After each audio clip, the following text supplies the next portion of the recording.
என்னது? ரத சப்தமி உற்சவம் திருப்பதியில நடக்கிற மாதிரி இந்த கோயில்லையும் நடக்குதா? வாங்க அந்த கோயிலை பார்க்கலாம்.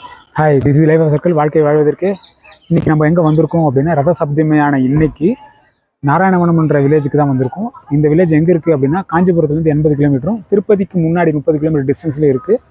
இந்த கோயிலில் என்ன ஸ்பெஷல் அப்படின்னு கேட்டிங்கன்னா, திருப்பதியில் இருக்க அதே பெருமாள் தான் இங்கே இருக்கார். என்ன அதுக்கும் டிஃப்ரெண்ட்னா, அங்கே மக்கள் தொகை நெரிசல் அதிகமாக இருக்கும், இங்கே ஃப்ரீயாக பார்க்கலாம்.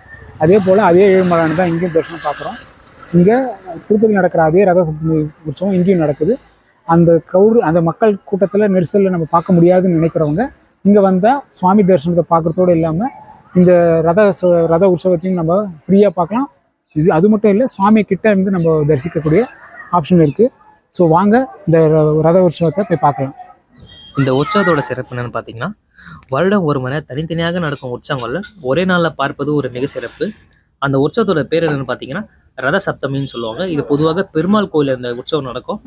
அதுவும் திருப்பதியில் நடக்கிறது உலக புகழ் பெற்றது. ஆனால் நம்ம அங்கே போய் பார்க்கறது ரொம்ப ரஷ்ஷாக இருக்கும், அங்கே கூட்டமாக இருக்கும்.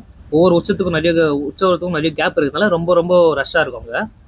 அதே நீங்கள் எங்கே போய் பார்க்கலான்னா, நாராயணவரம் என்ற இடத்துல இருக்கிற ஸ்ரீ கல்யாண வெங்கடேஸ்வர பெருமாள் கோயிலில் நீங்கள் அந்த கோயிலை போய் பார்க்கலாம். அங்கே வந்து மக்கள் கூட்டம் கொஞ்சம் கம்மியாகவே இருக்கும். நீங்கள் அங்கே இன்னும் ஃப்ரீயாகவே அந்த உற்சவத்தை பார்க்கலாம்.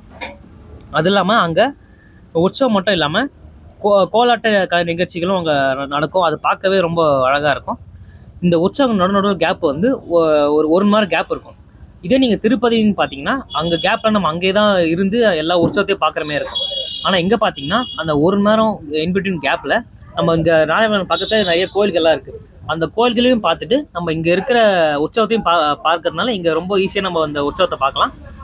மறக்காமல் அடுத்த வாட்டி இந்த கோயிலுக்கு வந்து பாருங்கள். நன்றி. மறக்காம லைக் அண்ட் சப்ஸ்கிரைப் பண்ணிடுங்க. தேங்க்யூ.